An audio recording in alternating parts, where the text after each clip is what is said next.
Hello, my name is Nupur Shah and today's topic is Perthes disease. So here we begin.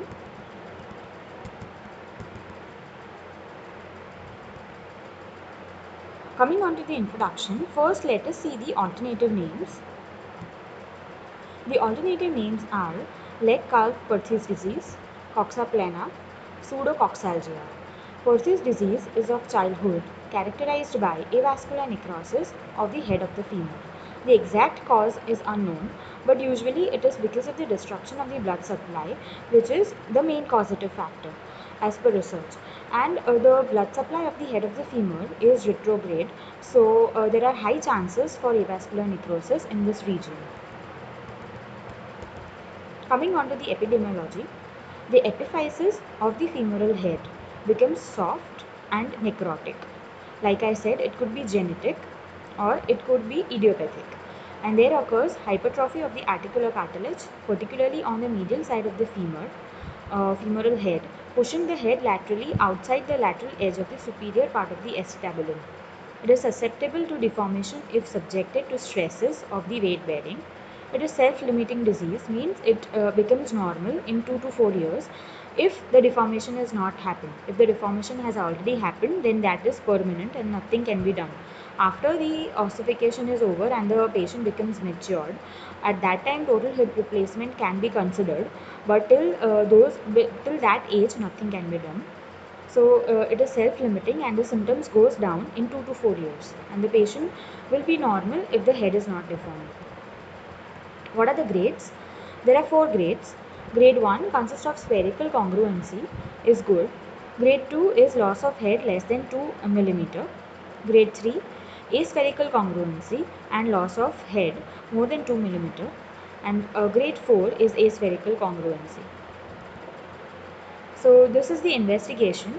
Usually the Perthes disease will be diagnosed by clinical features, the age group specifically, and the X-ray. X-ray is enough to diagnose the Perthes disease. And usually the common age group is between 8 to 10 years and it happens most commonly in the males, that is the young boys, and in females the ratio is very less. This is the another picture where you can see the left side femoral head is completely destroyed. And here the left side is involved and there is mild deformation of the head, but in this second x-ray you cannot see the head at all, means there is complete deformation of the head. So what are the clinical features? It is the first is the pain will be present at the hip joint, and because of the pain the patient will be suffering from limping gait. He will not be able to walk normally, and while walking he will limp and walk. Like I said, it is more common in males as compared to females. In young boys it happens, and the age group approximate is around 8 to 10 years, and there is reduced range of motion at the affected joint. So what is the general treatment? The general treatment consists of immobilization and skin traction if it is diagnosed in the acute stage. Hip is immobilized as soon as possible and till the pain and spasm disappears. And in grade 1 and grade 2 of the disease, there is no specific treatment which is required, but child is kept under observation and maintained the hip in abduction. So some splint is given to maintain the hip in abduction. We will see the picture of the splint in the subsequent slide. For grade 3 and grade 4, the goal is to prevent the collapse or deformity of the femoral head. And for grade 3 and grade 4, there is no treatment given to the head if it is already deformed. And if it is already deformed, then osteoarthritis will eventually develop. And once the patient becomes mature, and if the pain and disability has reached to its peak, then a THR option can be considered, that is of total hip replacement. So this is a picture of the abduction brace. The child is in the sitting position and the abduction brace is given. This is the picture of the Toronto brace.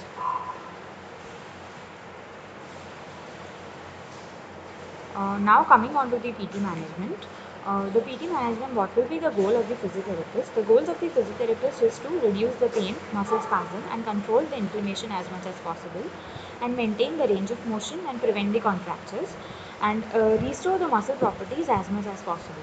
For isometric exercises has to be taught to the patient as well as the bystander, because the patient will be of usually of a young age, so he will not understand much.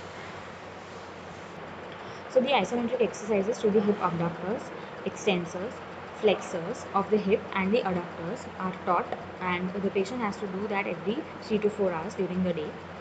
And proper positioning has to be maintained throughout the day, and it has to be kept in abducted position with the brace, and brace has to be removed at night. The intermittent compression of the joint has to be given. Then maintenance of the range of motion means active range of motion within the pain limit should be done, and prevention of the contractures. So, say for example, in the hip, which contracture is more common? Hip flexion contracture is very common. For preventing the flexion contracture, the therapist can ask the patient or make the patient lie down in the prone. At least he can do this twice a day for 10 to 15 minutes. That will keep the hip in extension, and that will prevent the hip flexion contracture. So even if the hip flexion contracture has not developed, the patient can do this on his own for prevention. And for pain relief, modalities can be given, especially ice pack.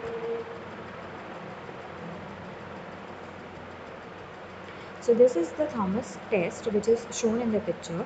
Here the patient is in supine line position and the edge of the couch, and the unaffected limb has to be flexed and holded towards the chest, and the affected limb has to be on the ground.